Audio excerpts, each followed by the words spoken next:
with here with some friends over Discord. Say hello. Hello. Yep. Apologize for using a microphone. It's the only way they can hear me with this setup.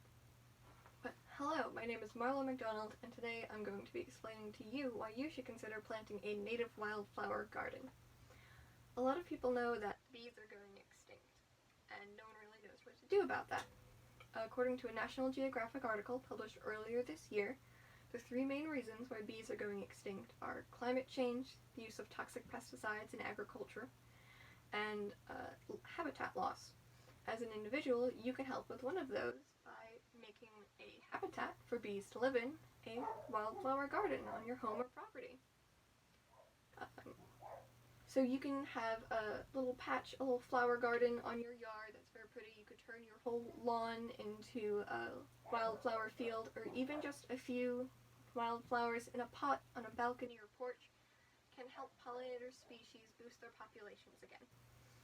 And some people are worried about introducing insects into their area that they live in, but the species you'll be attracting with these flowers are perfectly safe.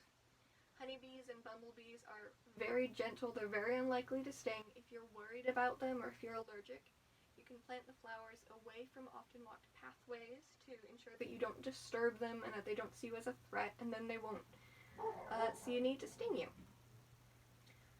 Especially important to consider when planting a wildflower garden is which plants are you going to plant. Of course, you need to choose ones that are native to where you live. I'll be mainly talking about the pine barrens as an example here. So the first step is knowing which wildflowers are native.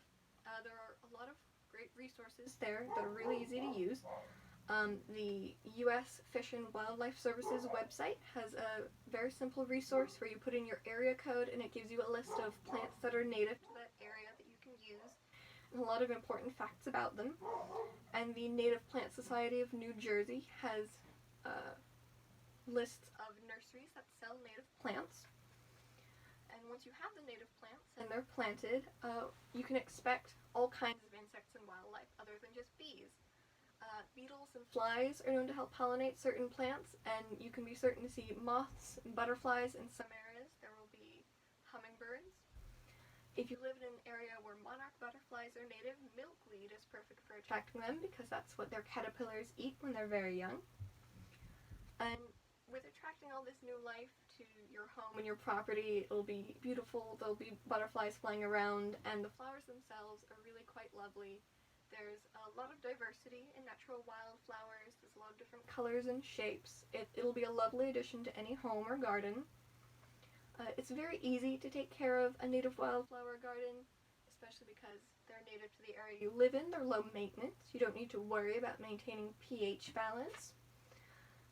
There are a lot of species that'll be fine in shade or semi-shade areas, and you can find adaptive plants to where you live. And it's really a wonderful thing. It's very easy to do. It's very easy to maintain. It's a beautiful addition to your home. And really, I think everyone who has space to do so should consider planting a wildflower garden. And I hope you will consider doing so. Are there any questions?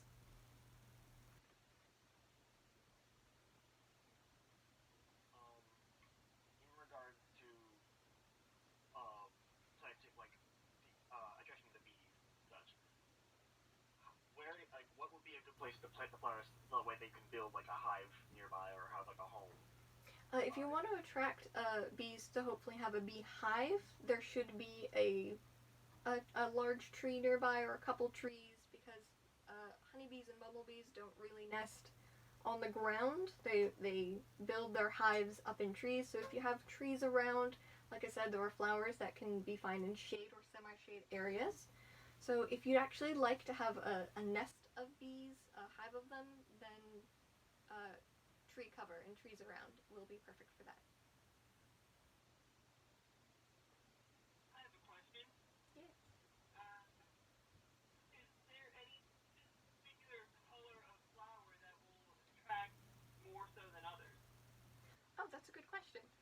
The colors of the flowers aren't the most important part. There are certain flowers that different insects are more drawn to than others.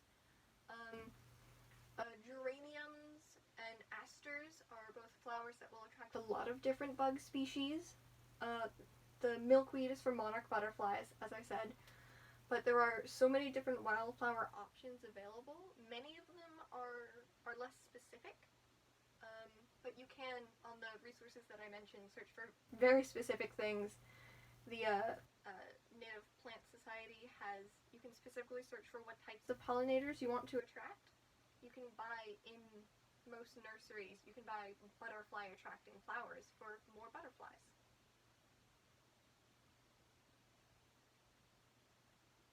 You plant these, can you mix the species together, or would it be safer to have like one species in one spot, one species in another, and one species in a third? You can absolutely mix the species. They work best actually planted in like clumps all together rather than planted separately, because that way there's more cover for the bugs to like crawl around in inside all the plants, and also with attracting pollinators, the plants will spread from there, so planting them close together is actually best. What's a good time of year to start planting one of these gardens? Spring is the best for planting, but there are flowers you can plant that will stay blooming until fall, and those are lovely, but spring is the best time, and unless there's like a very specific flower that you can find. A lot of different species have different requirements, but spring usually. So thank you for listening. I hope you will consider planting a wildflower garden.